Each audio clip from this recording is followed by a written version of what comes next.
Capítulo 48. Al lado del cerro, aunque ese cerro no tenía lado, se llegaba de golpe y nunca se sabía bien si ya se estaba o no entonces bien cerca del cerro. En un barrio de casas bajas y chicos discutidores, las preguntas no habían servido de nada. Todo se iba estrellando en sonrisas amables, en mujeres que hubieran querido ayudar pero no estaban al tanto. La gente se muda, señor. Aquí todo ha cambiado mucho. A lo mejor, si va la policía, ¿quién le dice? Y no podía quedarse demasiado porque el barco salía al rato no más, y aunque no hubiera salido, en el fondo todo estaba perdido de antemano. Las averiguaciones las hacía por las dudas, como una jugada de quiniela o una obediencia astrológica. Otro bondi de vuelta al puerto y a tirarse en la cucheta hasta la hora de comer. Esa misma noche, a eso de las 2 de la mañana, volvió a verla por primera vez. Hacía calor y en el Camerone, donde 100 y pico de inmigrantes roncaban y sudaban, se estaba peor que entre los rollos del soga bajo el cielo aplastando el río, con toda la humedad de la rada pegándole a la piel. Oliveira se puso a fumar sentado contra un mamparo, estudiando las pocas estrellas rasposas que se colaban entre las nubes. La maga salió de detrás de un ventilador, llevando en una mano algo que arrastraba por el suelo, y casi enseguida le dio la espalda y caminó hacia una de las escotillas. Oliveira no hizo nada por seguirla. Sabía de sobra que estaba viendo algo que no se dejaría seguir. Pensó que sería alguna de las pitucas de primera clase que bajaban hasta la mugre de la proa, ávidas de eso que llamarían experiencia o vida, cosas así.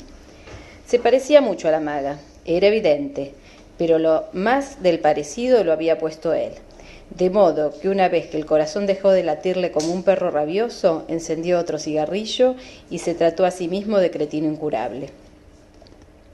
Haber creído ver a la maga era menos amargo que la certidumbre de que un deseo incontrolable la había arrancado del fondo de eso que definía como subconsciencia y proyectado contra la silueta de cualquiera de las mujeres de a bordo.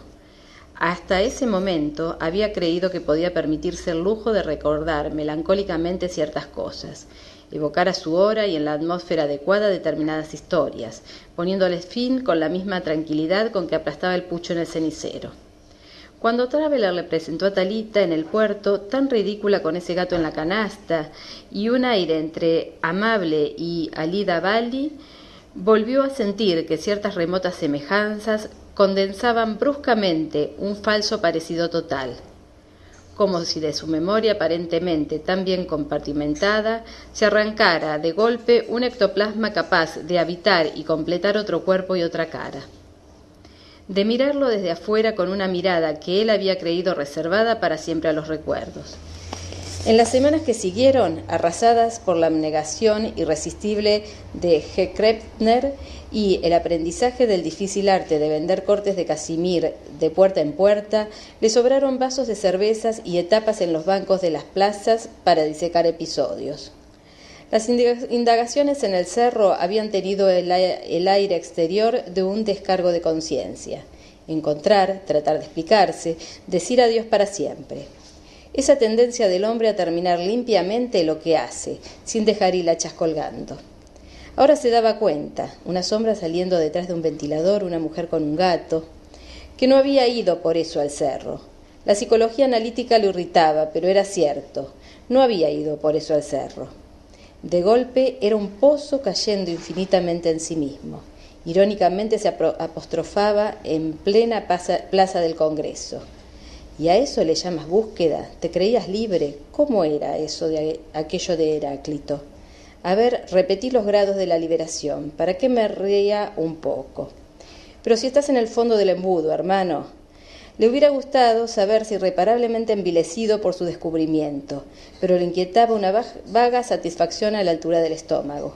Esa respuesta felina de contentamiento que da el cuerpo cuando se ríe de las inquietudes del espíritu y se acurruca cómodamente entre sus costillas, su barriga y la planta de sus pies. Lo malo era que en el fondo él estaba bastante contento de sentirse así, de no haber vuelto, de estar siempre de ida aunque no supiera a dónde. Por encima de ese contento lo quemaba como una desesperación del entendimiento a secas, un reclamo de algo que hubiera querido encarnarse y que ese contento vegetativo rechazaba pachorriento, mantenía a distancia. Por momentos Oliveira asistía como espectador a esa discordia sin querer tomar partido, socarronamente imparcial. Así vinieron el circo, las mateadas en el patio de Don Crespo, los tangos de Traveler. En todos esos espejos Oliveira se miraba de reojo. Hasta escribió notas sueltas en un cuaderno de Krebner. Guardaba amorosamente en el cajón de la cómoda sin atreverse a leer. Despacio se fue dando cuenta de que la visita al cerro había estado bien, precisamente porque se había fundado en otras razones que las supuestas. Saberse enamorado de la maga no era un fracaso ni una fijación en un orden caduco. Un amor que podía prescindir de su objeto, que en la nada encontraba su alimento, se sumaba quizás a otras fuerzas, las articulaba y las fundía en un impulso de que destruiría alguna vez ese contexto visceral del cuerpo hinchado de cerveza y papas fritas. Todas esas palabras que usaba para llenar el cuaderno entre grandes manotazos al aire y silbidos chirriantes lo hacían reír una barbaridad. Traveler acababa asomándose a la ventana para pedirle que se callara un poco.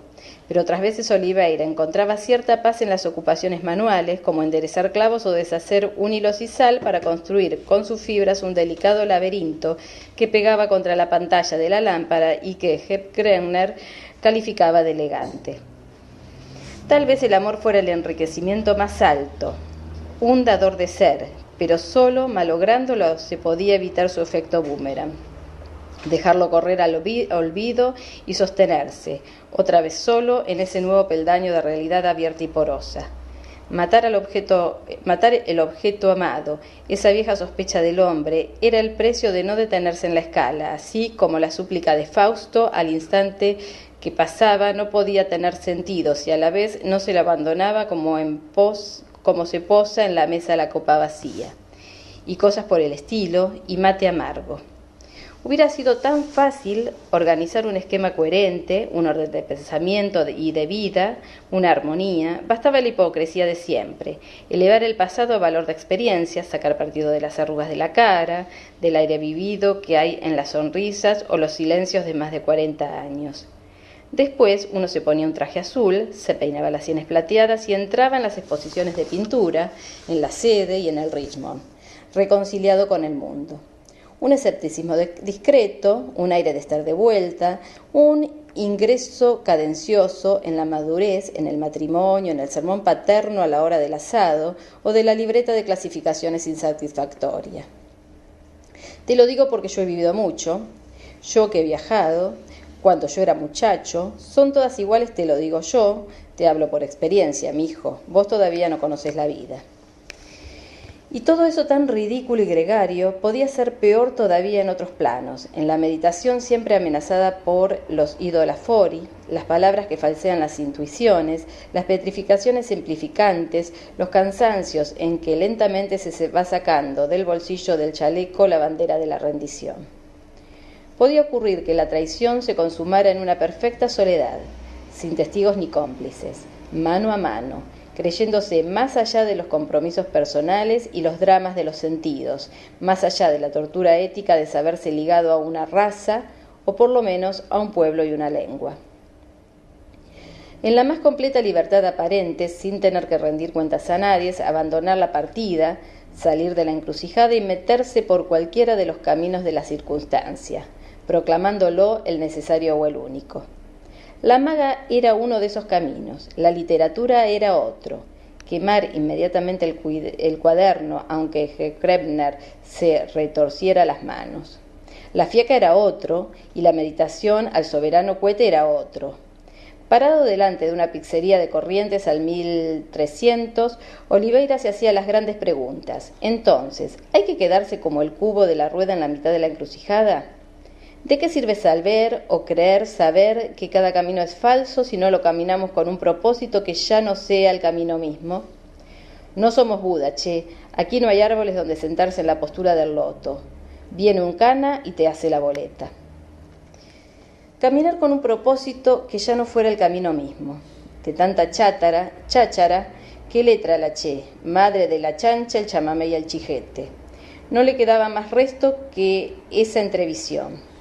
Sí, era una fórmula meditable. Así, la visita al cerro, después de todo, habría tenido un sentido. Así la maga dejaría de ser un objeto perdido para volverse la imagen de una posible reunión. Pero ya no con ella, sino más acá o más allá de ella. Por ella, pero no ella. Y Manú, y el circo, y esa increíble idea del loquero de la que hablaban tanto en estos días. Todo podía ser significativo siempre que no lo extrapolara. Inevitable extrapolación a la hora metafísica, siempre fiel a la cita, ese vocablo candencioso. Oliveira empezó a morder la pizza, quemándose las encías, como le pasaba siempre por glotón, y se sintió mejor. Pero ¿cuántas veces había cumplido el mismo ciclo en montones de esquinas y cafés de tantas ciudades? ¿Cuántas veces había llegado a conclusiones parecidas? Se había sentido mejor, había creído poder empezar a vivir de otra manera. Por ejemplo, una tarde en que se había metido a escuchar un concierto insensato y después había llovido tanto, ¿para qué darle vueltas al asunto? Era como con Talita, más vuelta le daba, peor. Esa mujer estaba empezando a sufrir por culpa de él. No por nada grave, solamente que él estaba ahí y todo parecía cambiar entre Talita y Traveler. Montones de esas pequeñas cosas que se daban por supuestas y descontadas. De golpe se llenaban de filos y lo que empezaba siendo un puchero a la española acababa en un arenque a la Kierkegaard. Por no decir más. La tarde del tablón había sido una vuelta al orden, pero Traveler había dejado pasar la ocasión de decir lo que había que decir para que ese mismo día Oliveira se mandara a mudar del barrio y de sus vidas. No solamente no había dicho nada, sino que le había conseguido el empleo en el circo, prueba de que, en ese caso, apiadarse hubiera sido tan idiota como la otra vez. Lluvia, lluvia. ¿Seguiría tocando el piano Bert Trepat? Finalizamos el capítulo número 48 de Rayuela. Sigamos de brincos al capítulo número 111. Lectores convencionales pueden pasar página al capítulo número 49.